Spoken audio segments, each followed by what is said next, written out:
人人都爱讲八卦，语不惊人死不休。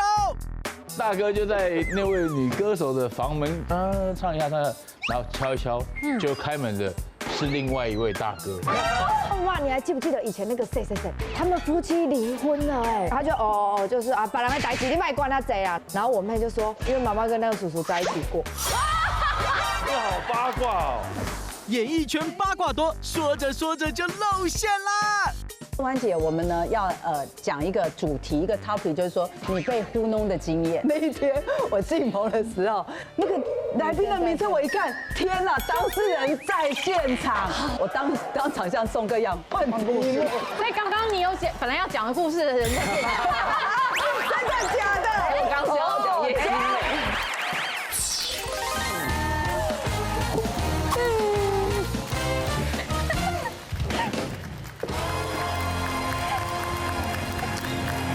欢迎收看《女王大人》。哎，你们好。每天无奇不有的八卦多得很哦，我们都无法抗拒吃瓜的乐趣，所以不知不觉的，我们都成为吃瓜群众了。今天我们邀请到了5位来宾，就要来分享一下他们都吃了哪些有趣又离奇的瓜呢？哦，欢迎他们出场，来介绍第一位。首先欢迎吕文婉文婉姐，欢迎小贺。还有欢迎叶欣梅，欣梅姐，欢迎宋哥，欢迎心理专家邱永宁老师，欢迎。好，来，我们今天的主轴就是八卦，大家都爱听。哦，你听过最难忘的八卦？应该是说以前听过爸爸讲，听过贺大哥说过。现在分享一个就是叫做死无对证。他 sometime 会来在 dream 里面出现。my dream and your dream also sometime。你在开心什么？哦，他刚刚应该有喝起来。你昨天的酒还没退。对，就是说以前在餐厅秀的时候，我爸爸说那时候会有一些女歌手会有宣传期。对，那可能每个礼拜都有。对，那时候有一些女歌手可能比较青春啊，比较，她对她来说是新鲜感。好，那就会使眼色嘛。挥一下吗？比如说都单身的话，就会说哎看好讲好说哎这个我的菜。哦，这我要约就对了。对，这我要约的对象。先 order 啦。对，就不要先其他人就不要动手。对，先给他抄起。就不要就变成说大家都一起去预约这样就预约。对，这样就很尴尬嘛，对。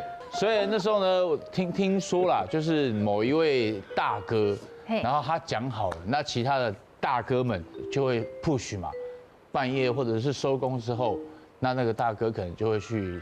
敲门，按个门铃啊，敲门啊，问候一下，宵夜要不要吃个宵夜啊？或者是说要不要聊个天啊，认识一下啊，就是新朋友嘛这样子。结果我那时候听我老爸说，好像有遇到一个很尴尬的情况，就是反正那位大哥都准备好了，听说他准备好了就是一瓶好的红酒，然后背了一把吉他。哇，好浪漫的，这陈哥大概会已经知道大概是谁了。会浪漫的那种男主持人不多。对。我不知道。会唱英文歌的。something like that， 发量蛮多的。对，这不是死无对证哦，因为我知道哦。对，这个知道。然后呢，反正那个大哥就在那位女歌手的房门先敲门，没有所回应。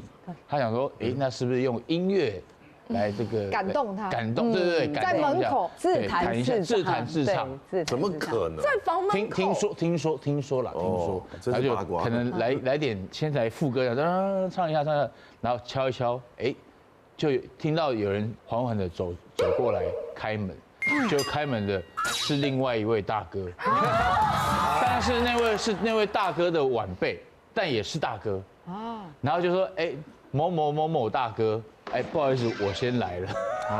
这是梁子是不是结下了？我觉得有疙瘩一定有。所以后来我听这个贺大哥讲这个故事之后，发觉好像这2位大哥好像几乎没有什么同台的机会过。你认为就是因为这次的？可能是因为这有点尴尬。对呀，因为讲好的事情，被人家捷足先登了。对，然后就开门的是另外一方。对，这个我们也不是说要真的八卦些什么啦。对，谁啊？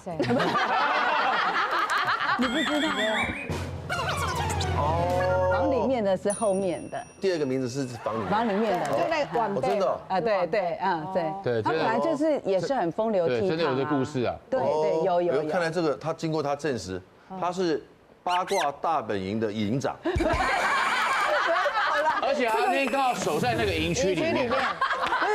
他官拜中校，这个他用中校快升上校，是快升上校。因为那一个在门口就房门外自弹自唱那个大哥，我们是非常熟的。我从刚开始跑新闻的时候，就是每天都是守他，只要进棚我就守他的棚，就写新闻，就是写10几年。跟着他就有新闻了嘛？对，他会特别帮我量身定做。当然了，长得娇俏然后所以我们那时候其实我们2个之间有一个，因为以前是 BB 扣，所以我们之间是有一个密码的，就是因为不然太多人找他，然后我们在那边想密码，因为我只要扣他，他就回扣，因为有新闻要问或什么的，然后帮我想那个很妙的密码，到现在我都不会，已经20、30年我都还记得。密码多少？831。哦，对，金川乐园真的很难忘，真的对，我们真有这个密码这样子，所以一直到后来真的就很特别。哦哟，李元婉是他的外号，难怪他这个李元婉，真的，这是你看到他的名字，真的，事实上他叫做铁饭碗，就是他有831的密码在里面。哇塞，真的，难怪。这个也是有见证人，但是他刚好不是圈内的啦。这是我那时候去。反正我在台北吃饭的时候，就隔壁桌那一个人很面熟，就我仔细一看，我发现，哎呀，那一个是我国中同学，然后因为就是高中念不一样，然后大学大家也是各自念书这样子，所以就后来就很久没有见面，也久久没有联络。哇，10几年没见了。对，那其实基本上以前我很会认人，所以我的同学我其实都认得出来，那他们都认不出我来，因为我变漂亮很多。然后对，这话你自己说恰当吗？ OK 啦，会 OK 啦，是啦，因为大家都这样讲啊，都很有真的，我可以见证，你比快10年前漂亮很多。哦，对啊，这真的是比刚出道质感是，然后呢，我就跟会，我有回答的太快了，怎么可以在别人称赞之后秒答？这个交给我就好了。这节目叫说谎大人，对，我帮你回答是。强哥下次发我的话，顺便发测谎仪，好不好？他说谎就电他，心理学家面前我不敢说假话，你知道吗？然后就当然就寒暄，我就说，哎，那最近还 OK 吗？他头有震动吗？对，然后就爸爸妈妈还 OK 吗？然后他就，我只是你知道客套一下。所以我说，最近爸妈还 OK 吗？他就突然说，哦，他们离婚了。我说，哈，离婚？因为我会吓到的是，我小时候，我大概从我有记忆以来，我就是单亲。然后在我们很小的时候，其实单亲没有这么多。对。然后所以说你常常会受到其他比较要好的同学家里的照顾，然后他们家里就是爸爸妈妈一出来，你就会觉得是神仙眷侣。因为他爸妈的职业别也不错，都是那种生日会请大家吃吃喝喝的。结果他就说爸妈离婚，然后离婚之后他就跟着他妈妈一起生活。其实他跟他爸也很久没有联络了。就后来我回家的时候，我就跟我妈讲，我说，妈，你还记不记得以前那个谁？然后我妈说，哦，对，怎么了吗？我说，他们夫妻离婚了，你想不到吧？他们夫妻竟然会离婚呢。然后我妈就说，哦，他那个爸爸好像本来就蛮健谈的，而且人缘很好，这样子，这早晚的事。我就说，哇，真的是，我不晓得为什么会离婚。我跟你讲，这把年纪，因为你小孩子都已经高中了，你还要离婚，可能外面有外遇还是怎么样，我就在那边聊。然后我妈就很冷。因为通常有这种邻居的八卦，我跟我妈分享，我妈会很开心。就那一天她特别的冷，然后呢就不正常，对，她就不太想，她就就是啊，把人给逮起，你卖关她贼啊，然后说好啊，我就被骂。结果后来我在洗碗的时候，我妹在说，你知道那件事？我说什么事？然后我妹就说，你不要在妈妈面前提那个叔叔，因为妈妈跟那个叔叔在一起过。然后我当时哇，差点掉在地上，我说真的假的？可是只是在一起过，不是第三者吧？对，我最怕的就是这一件事。对啊。然后我还遇到他儿子，那我也不知道说这个所谓的在一起是 before 还是 after。然后看离婚是因为你妈妈。对，然后看到儿子是要叫哥哥还是叫同学？这样。就我那时候心情五味杂陈，因为我跟你讲，我们的关系很密切，是因为他的兄弟哥哥跟我姐是同学，我跟他是同学，我们是算很关系很近的，跟世交一样嘞。对，然后我妹就突然这样讲，我说怎么可能有这件事？然后我才知道说，原来是我跟姐姐去念大学的时候，我妹妹还国中。所以我妹跟我妈还在家嘛，那这个叔叔来，其实我妹她就知道，所以我妹知道他们有在一起过，然后我就说，我只想要确认一件事，他们离婚应该跟我妈妈没有关系吧？然后我妹说应该是没有，应该是他们，因为他们高中的时候就离婚了，但是在一起是大学的事，所以那时候我才松一口气。可是也太尴尬了吧？对，我现在真的是，我后来看到我彰化的同学，我都会，如果人家爸爸单身，我都会想说，哎，他跟我妈有在一起，怎么样？妈妈这么讨好，我没别的意思啊，你妈有那么抢手吗？我妈是，你跟你妈长得像吗？蛮像的啦。你讲一下你妈妈，我妈三姐妹的故事，快点。她说你们三姐妹交的，我跟你讲过年的，我刚才在聊过年的时候回去，然后她为什么知道？因为我刚刚在聊天呢，我们在聊爸爸妈妈，就是我们过年不回去吃饭吗？然后我跟我妹目前都单身嘛，然后我姐结婚了，然后我妈就说，哦，你们两个也努力一点好不好？我一个人交的男朋友比你们3个加起来还要多。这个是关键字。这种事情值得宣传吗？所以不要小看那个新梅妈妈，太厉害了。对，她很会撒娇啦。你妈妈是狠角色。她就是会撒娇，会照顾人呐，这样子。她住彰化，还住彰化。你有称号吗？像你是彰化梁咏琪。我妈年轻的时候像关之琳。哇，真的假的？关之琳在台南哦。没有，对。现在为什么？年轻是关之琳啊，老了变关之琳。好，关之琳。那也是泥浆温泉啊，也是啊，温泉也不错，好不好？现在只剩温泉了啊，所以天气冷，剩下泉了。刚才要抓你。我会装一堆啊，装又装，对，要抓啊。哎，你这好八卦，我真的吓到，这有吓到哎，刚刚震撼。我心里是我不知道他们2个到底在一起是多后面的事，但是我也很害怕，我不知道那个同学知不知道。对啊，一定不知道，当然不知道啊。他知道我讲的。你妹怎么知道的？因为我妹在啊，在家看到叔叔来家里啊，所以叔叔有去你们家？对啊，对啊，叔叔来家里嘛。看到你跟他叔叔跟妈妈有干嘛？你不要再细问了。妹妹回家看到叔叔在弹吉他，边弹吉他，然后也太美。孙永林，到目前为止你听到什么？我觉得好像离婚还不错。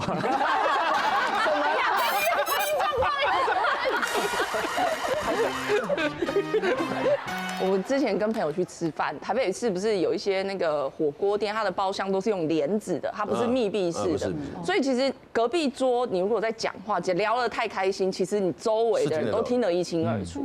然后我们那一次就4个女生一起去吃饭，然后隔壁那一桌，因为就隔一个帘子而已，几个大概都40几岁，男女5、6个人这样子哦。然后呢，其中有一个里面就有一个吴太太要讲哦，丢啦，我跟你们讲，你唔知吗？那个主持人，我跟你讲，一假结婚哦，个生一个囝哦。然后我们就耳朵就立刻竖起来了，对，就说某一个主持人假结婚，然后说这个人他有小孩，就等于就是做给家人看这样子。然后旁边就王先生就说，意思是因为性向的关系，或是对，要给长辈交代。对。然后王先生就说啊，你怎么知道？然后说你知吗？那个工会谁陈小姐，他们做那个。开那种就是有点像商旅那一种，他就有讲啊，那一个男主持人，他带了一个男的，你可以开房间啊，出来的时阵，里面那个床上乱七八糟这样子，还看了怎样，有些冲下这样啊，然后我们想说哇，男主持人又假结婚，然后我们就一直在那边听小孩，对，然后我那些姐妹们她们说谁啊，我就说我现在听不出来，然后他们就继续一直在讲。然后我就听到一个很关键的一个名字，他说啊，他主持那么多节目，你唔知吗？那个曾国成伊是 gay， 你敢唔知？他就说他，然后他们讲很大声，然后我的姐妹们就说真的假的？他说所以陈哥他是 gay， 我说看起来不像，他的型应该是同志圈吃不到。你真的很伟大，真的很伟大，然后他们就越讲越起劲，他们就委屈嫂嫂了。对啊，他因那囝拢就大汉呐，到现在都还是马西刚去定去什么开房间，就说你常带了一个男子，然后去开房间，然后旁边那一些就是三姑六婆说啊是真的啊 gay 啦，然后他们就说就是某一个工会就是聊大家都是什么谁谁谁，他们都知道了，然后我那些朋友就说真的假的？可是陈哥看起来一脸很色，他也不像是 gay。这话你自己教的，不要自己加戏，都要自己加。朋友讲的吗？这是不是这样？不要做效果啊！然后我就越听越起劲，然后他们就一直在那边聊，然后我们就说不对啊，可是我们的那个同志雷达它就不是啊，对。然后可是陈哥，你真的是在某一个工会里面，你真的是假公会还是公庙？工会，你在某一群工会里面，他们都斩钉截铁的说就是对，就说是他，然后还有什么有人也有看到哦，真的吗？对他们就，那我应该要去一趟了。你要去到什么？没有啊，帮你跟他们道歉啊！这个消息是错的啊！哎，我30年呢，我媒体30年呢，对不对？道歉试听一下。可是他们那一天饭局上的话题，通通都会围绕在你身边。那如果是带你的，我相信。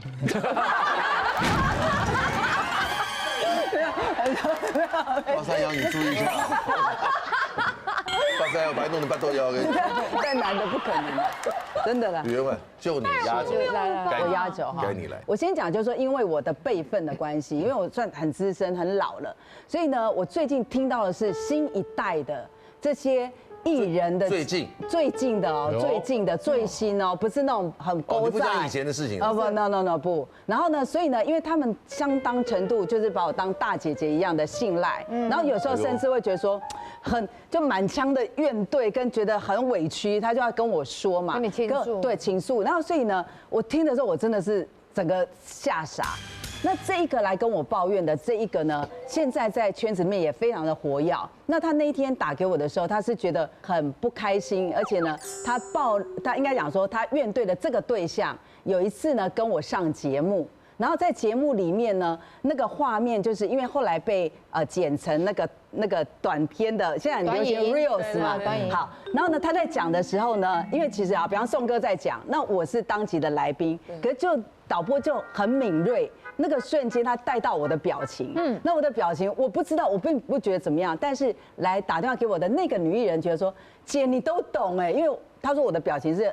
很不以为然，对，有点，可是我没有翻白，就是有点不以为然。什么事情？没有，那个里面他在讲述，他就讲说，哦，其实像我啊，哈，虽然呢很多人追求我啊，哈，但是呢，我呢其实我都靠自己，我绝对不会呢去可能是被男生养，借由男生的那个有没有，可能跟他吃饭啊、聊天或者裙带关系这样子，我呢都非常堂堂正正，我都靠我自己。他就是看到那个东西，他就打电话给我，他说姐，我告诉你，真的。他呢真的很假，然后你看他一副这样子白白净净的，然后呢就是一朵莲花，但他是白莲花。惊人八卦首度公开，大咖主持人超双面。大人物他心情不好，因为他一进来脸就非常臭，对工作人员就会挑三拣四，然后后来东西就直接就往前这样一丢。你们做这种东西，你都不用带脑袋上班就对了，就是妈妈3、2、1。哦，我们今天那个什么，对不对，导播？从来都没有人传出来。宋哥你好勇哦！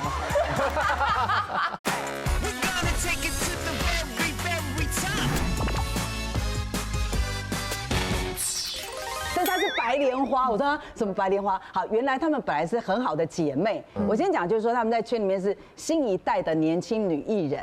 那现在新一代女艺人，她们会一群，就是几个是姐妹淘，几个姐妹淘，几个姐妹淘。好，那她们本来是一群好的姐妹淘，然后呢，前阵子呢，这个呢，她们就相约到国外去旅游。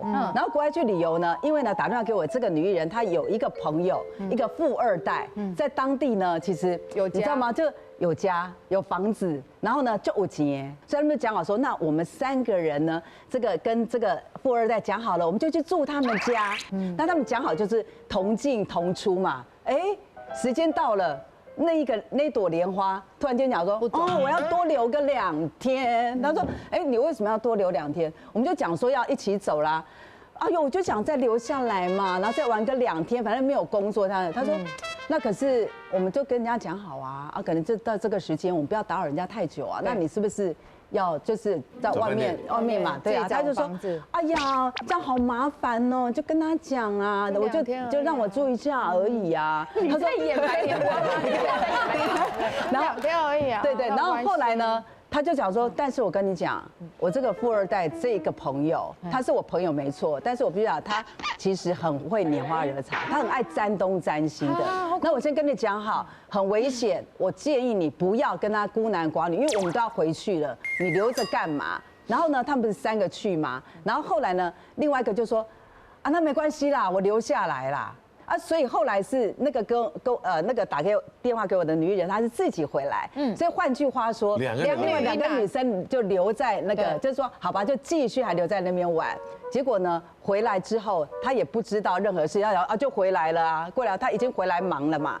过了一段时间之后，妙了，出事了，画出来了。画出来是什么？这朵莲花就到处去讲说。宋哥都是他害的，明明知道他朋友是一个渣男，把我推入火坑，然后呢被他睡了，就说他被那个富二代给睡了，然后呢好，重点是不是又留了另外一个这个闺蜜在那边吗？后来第3位就跳出来说，拜托，真的很被哥哥，就直接骂。他说，因为呢，当天晚上他就看到，就是他呢半夜，他说他以为他不知道，他就去敲人家的房门，然后就自己把自己送进去。然后后来呢，这个呢跟我打电话给我那个女生就很生气，那女艺人就很生气说，后来他就去质问那个他的朋友说，你真的很渣哎，你干嘛碰我的朋友？他说没有啊，请问男人呐，一口肉送到你旁边啊，他受不了啊，但是他也跟他讲说，哦 no 哦，我们就是 one night stand。可是这个女生其实有一些盘算，因为对方有钱嘛，有房子嘛，家世很好，她想要更多。可是这个男生说没有啊，我没有要更多，所以他回来之后就开始就是散播这些消息，然后还就是说他被卖了形象哎，对，而且被卖了，所以他当然就很生气。然后后来其实你知道吗？有这个起始点，有这个火一燃起来不得了。后来他就。更跟我讲说，你不觉得他很怪吗？通告也没很多，代言也没很多，为什么老是秀？比方说精品，后来我才知道说，哦，原来有在接，有在接局啊，很可怕。所以他们其实这群女生是有人是在接局的哦。所以你看，这是最新的。啊，你问这么多干什么？你去挖八卦，你是真的要去吃饭的吧？对，我吃够了。所以其实这几个姐妹她后来就是有一点就是反目了。来询问的心理专家邱永林同学，谁最喜欢谈八卦？什么人格特质啊？好，那有3种人格特质的人特别喜欢讲八卦或参与八卦。第一个就是他生活比较没有重心，比较无聊。哦，像小贺，我们都当爸妈，送过我们当爸妈。我们每天都忙小孩，忙得要死，根本不会去 care 这个，没得聊。人家跟我们讲，我们还故意说啊，转移话题这样子。那第2种就是他本身内心比较没有安全感，那获得这些私密的资讯会让他觉得说，哎，我是这个小圈圈里面的一员。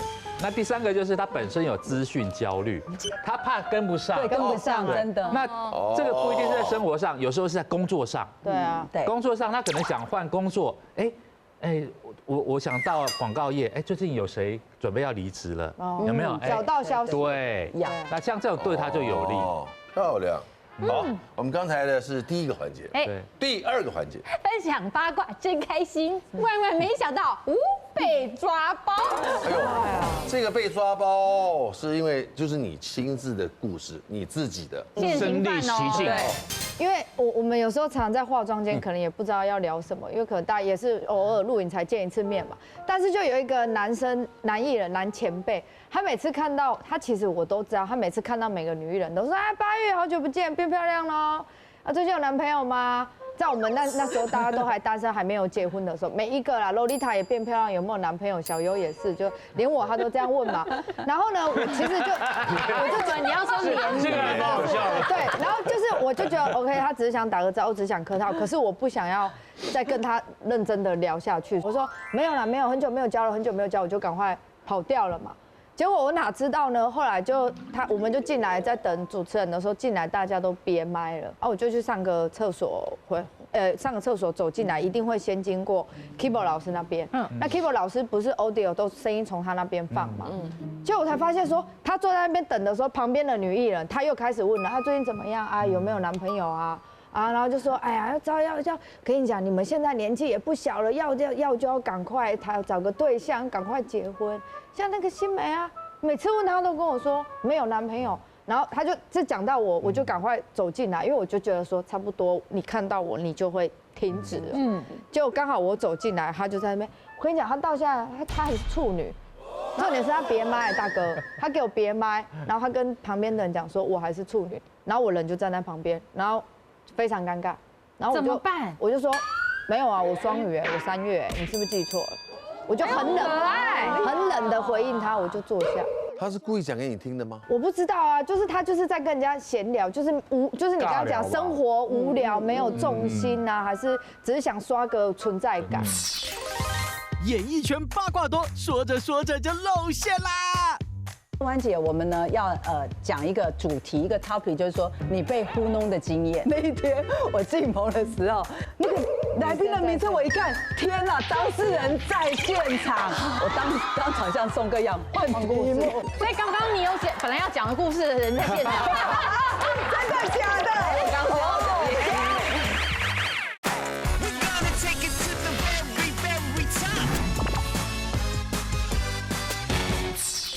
他是故意讲给你听的吗？我不知道啊，就是他就是在跟人家闲聊，就是你刚刚讲生活无聊没有重心啊，还是只是想刷个存在感啊？我是觉得说，其实这种被我当场抓到了，我不会跟你吵啦，因为我干嘛跟你较真？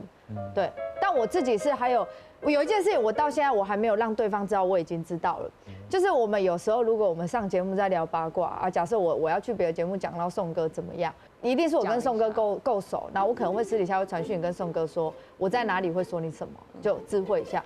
就有一天呢，我妹传了一个短影音给我，然后就是呢，在其他的这个综艺节目，大家在讲什么小气还是贪小便宜，其中有一个女艺人，她说：“我跟你们讲，有一个人，他呢去谁谁谁的婚礼，我们本来结束要续托，结果一转过去，他手上提了好几袋东西，他还打包了大概5、6袋东西。”那个人就是叶欣湄，然后后置把我的字放大，还给我上照片哦，你知道吗？然后大家在那边笑我啊，就笑，就这样子。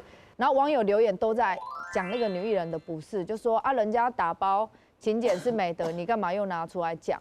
然后又说啊，你们的这个艺人的钱很好赚了，干嘛一直在取笑别人？啊，我心里面就觉得说，哎，好，算了，就已经有人帮你，就大家已经讲成这样了，我也不好意思再跟他说，哎，我有看到这一篇。但他当时这样说是要做效果的，其实。对啊，也是刚好符合那一集的。那你真的有提5、6袋吗？我有真的啊。可是那个人要讲之前没有先跟他讲说我知道，我真的有提啊，我真的没有。为什么把气氛搞得像大家误会你的一样？然后说我有提啊。我真的有。人家讲之前没有先跟他讲。我觉得我决定临时换故事。哎呦，但是这一个，因为我刚刚想，我觉得这真的，宋哥就怕就说出你们。这个我自己本人在那一个空间里面，是抓包还是被抓包？应该说是跟我眼前我脑海里跟新闻报道里面的他不是那样，所以应该算是我是见证人，我抓包他吧。抓包他，好。因为这个应该讲他算是天后级，天后级的。你确定要为我们节目贡献这个东西？我跟你讲，确定临时要改？你听听看，哎，男女我们有时候会改变啊。好。然后呢，他给大家的形象都是温柔婉约、小白兔型。然后那一天我们就弄好，因为我们不是都会提早到棚内等待嘛。然后可能那一天这一位大人物他心情不好，因为他一进来脸就非常非常非常臭，然后就看任何事情都不顺眼，然后就你知道就是手卡哦，你们做这什么东西？然后想说他刚刚是讲吗？然后我就在旁边想说，哇，好精彩哦！隔壁是儿童台，他可以讲2次。第3次了，第3次要逼耶，一直这样讲吗？然后我那时候想说，应该是听错吧。然后我就看了一下我的经纪人，然后我经纪人就这一种，然后想说 ，OK， 那我应该听的没错，可是怎么会从他口里讲出来？不可能。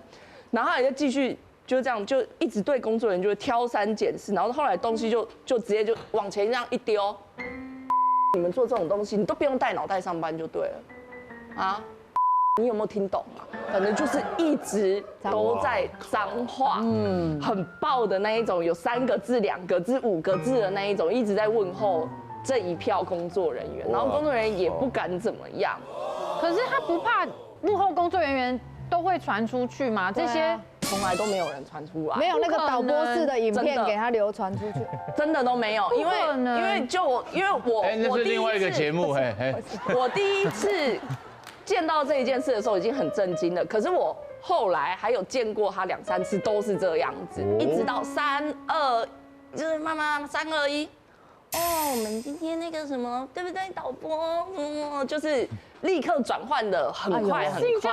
哎呦，我好像知道是谁哎，你一定知道是谁，我应该有对不对？他就很反差非常非常大。哎，但他蛮凶的，真的。就你还没知道是谁？我看你还没进去的时候，你都知道谁啊？因为他跟他模仿的很像啊，他跟他学的，我们就知道。我找。他答对了。我跟你讲，我感觉很敏锐。我去过几次的时候，你会知道他其实把现场工作人员带得很像一个他的 team。他说一是一，他的那个根本就是军队在。可是讲话不需要到这种程度，只是我觉得非常夸张。曾经有一个对。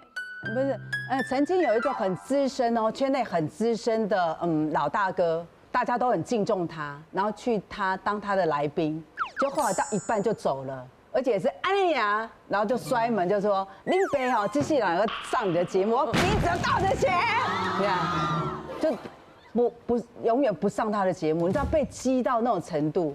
然后甚至有一些就是比较，有时候我们节目会置入嘛，对不对？有一些厂商，那可能会觉得说，哎，主持人很重要，比方说跟陈哥打个招呼啊，陈哥好啊，什么啊，在旁边这样子伺候着，然后你就看到他就这样，第一次他会讲，然后呢，后来就是气氛就下来了嘛，他会再一次。那厂商就那你真的很优秀怎样怎样，然后他就对一直找话题的，到第3次他就开始不搭理了。第3次他就说：“你给我出去！我有习惯，我有说要跟你聊天吗？我有说要跟你聊天吗？我没有这个习惯。哇，这句话你出去哦！我跟你讲，真的当场是耍所有的人，真的所有全部都盯在那边，大家都不敢动。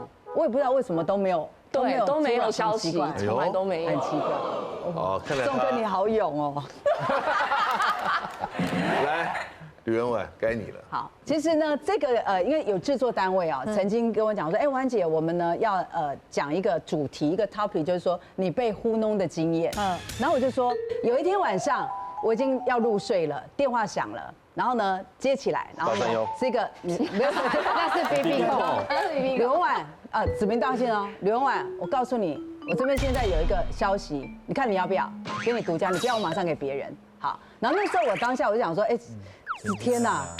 我虽然已经没有在跑新闻，但是我的很多的同事还有我的下属，现在都还是有些是狗仔头，还是狗仔头。我当然我是血脉喷张，我就说等我，就马上打电话给我那个同事那个狗仔头。我说我跟你讲，现在有一个状况，你把你的那个部队处理好，好，我待会马上来给你消息。我就挂了电话之后，我就马上就打电话给那一个女艺人。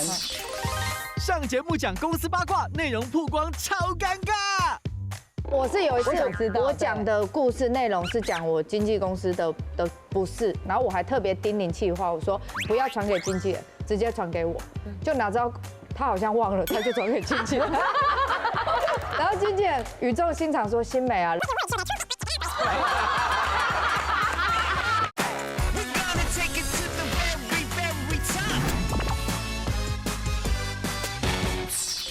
马上就打电话给那一个女艺人，然后我就说，这个背景音就非常就是有点吵这样哈，他在干嘛？他说他跟一个男的现在呢在金华城楼上的 KTV， 他们在欢唱。好，这个不是重点，重点是说我现在跟他在一起了。这个对我来讲，那个男的跟他那简直我跑新闻这么久，那简直是天差地别，两个完全不搭嘎的人。两个人在一起了。对，他说我现在跟他在一起，而且我们要结婚了。我就想天哪！完全一点蛛丝马迹都没有啊！当事人讲当事人的事情，对，他当事人可信度太高了，所以没有大家千万记得，有时候说奇怪，这个八卦怎么可能拍得到？那我扣零，这个是谁？我跟你讲，通常最危险的就是你身边的人啊，我真的看打包票哈。所以呢，他自己爆自己的料。远是说这个女生的。他们俩不可能在一起，应该是说男生比较高。就是假如我跟打哥说我要跟周汤豪结婚，哦，这种很好。我有说要请你来录影吗？我说要讲是干嘛？我讲错了，是母汤好了。应该说是两个完全领域不一样的，然后你会觉得说你会去想那个连看，好像连不在一起，可是他居然告诉你说我们在一起，而且要结婚了。好，那一个 KTV 有很多，比方电梯呀、手扶梯啊等等，叭，对。然后呢，商量的结果就是说，那就只有弯位就是。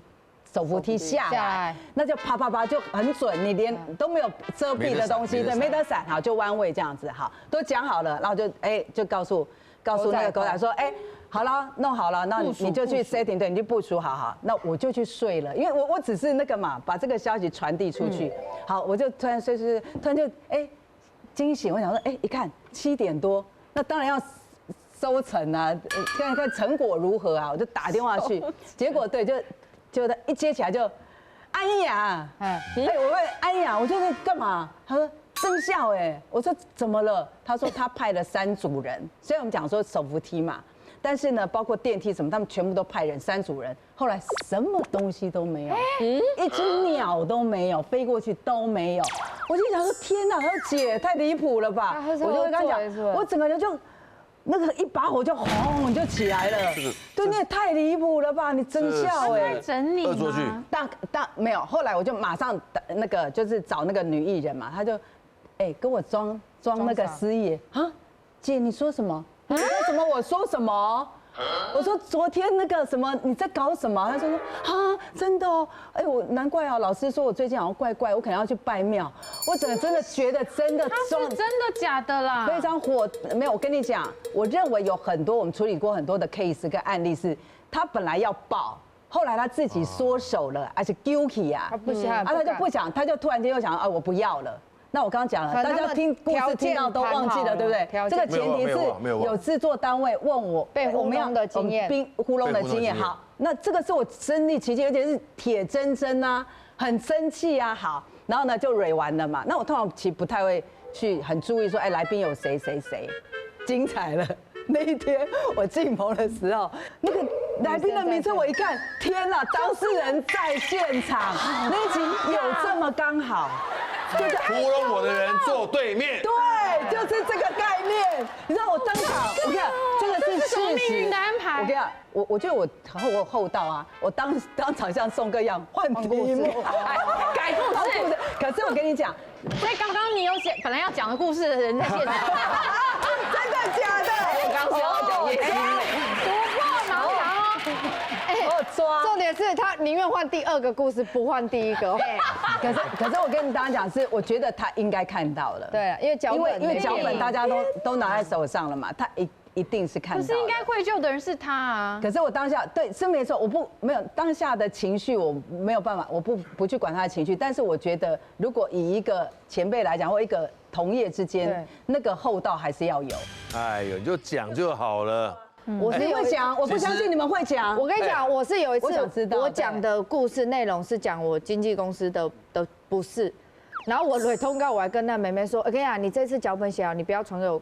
因为通常都是他们传给我经纪人，经纪人传给我。我还跟他讲说，你不要传给经纪人，这个通告你脚本写完直接传给我，因为我要讲我要大概想一下公司有时候有一点天兵。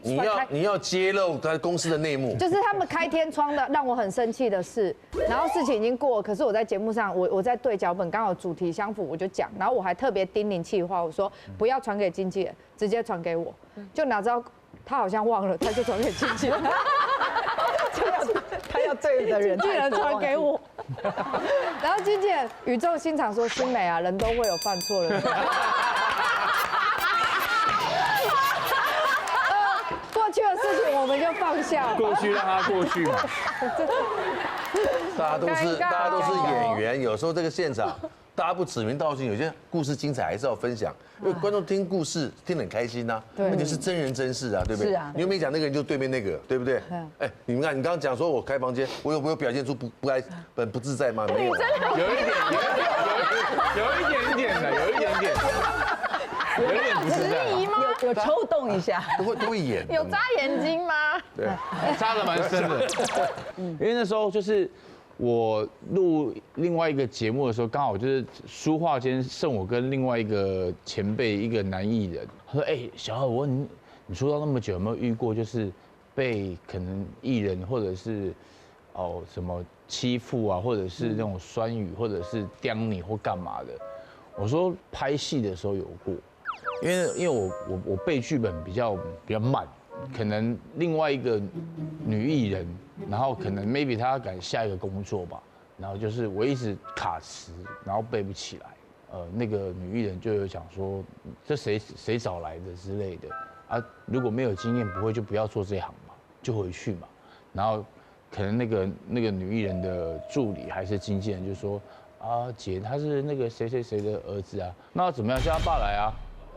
他不行，叫他爸来演嘛，他不会演戏啊，就不要做这行嘛。结果那时候我就只是跟那个男艺这样讲，想说说话间没了，就剩2个姐姐那边夹头发，不宜有他。其实你只是很真诚的分享。对，就没有想到，因为我们刚好坐的位置是比较边边角角，然后那个刚好那个节目的来宾的那个 round down 是在最左边的玻璃最上层，我没有去注意看下一场是谁。然后刚好讲一讲，刚好下一场就是他。然后那个女生进来说：“我刚好像听到是我的名字，哎，是谁在讨论我啊？”谁是演艺圈八卦王？超神准测验一试便知。每次洗澡，你通常最先洗哪一个部位呢？跟我们今天主题有关，就是你的八卦指数有多少？我们这2个选项是天堂地狱的题，1跟5，谁是天堂，谁是地狱？八卦指数。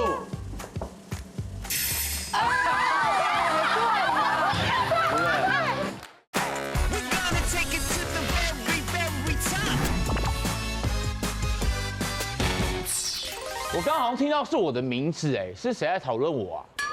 然后我就他直接正面对决，那么巧，真的是他。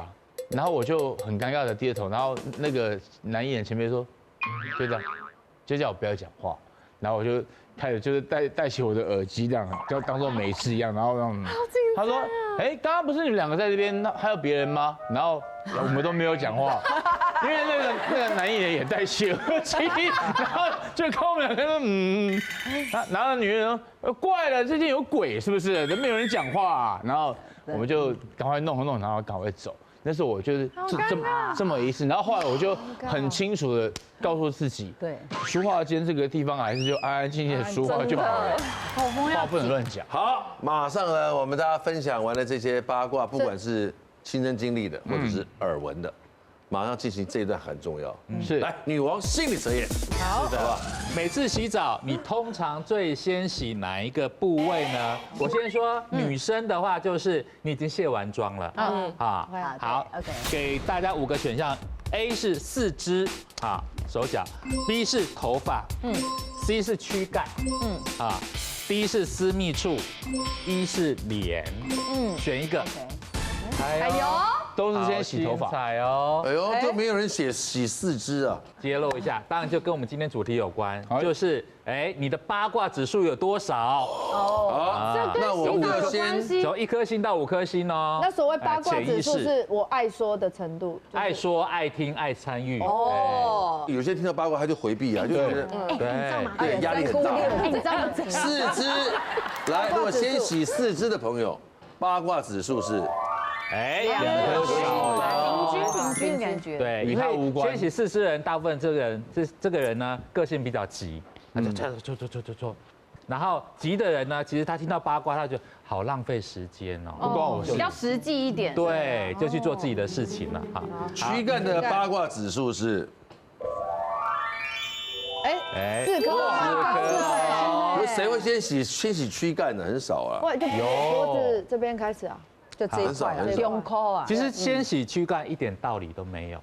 因为你等一下洗头，那个脏的头发水又流下来，对啊，对，先洗躯干就代表说他做事或讲话比较不经过大脑，就容易摄入。来，先洗脸的，先洗脸的3个，接下来不是1就是5了，对，1跟第5，刺激了吧？刺激了吧？刺激！哎，我们这2个学生是天堂地狱的组合，1跟5。谁是天堂，谁是地狱？八卦指数，对吧？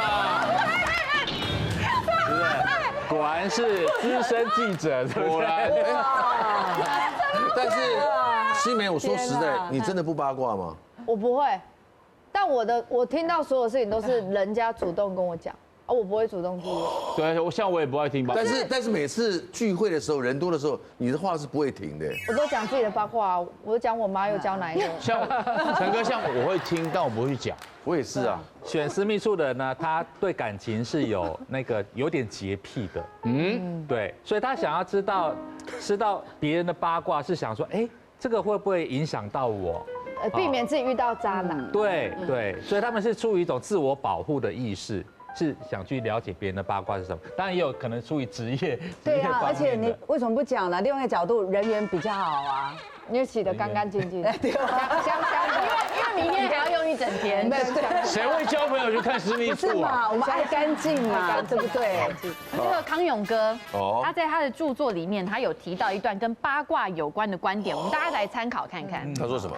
他说呢，聊别人的八卦很有趣，但如果你老是跟我聊别人的八卦，我会觉得你对我根本不感兴趣，而且你对自己也不感兴趣。只在乎别人发生一些什么。是不是这意思啊？祝福大家永远呢能够口齿留香，好不好？好的，不要与人齿留香，好好说话，好不好？来，永大人，下次见 ，See you，拜。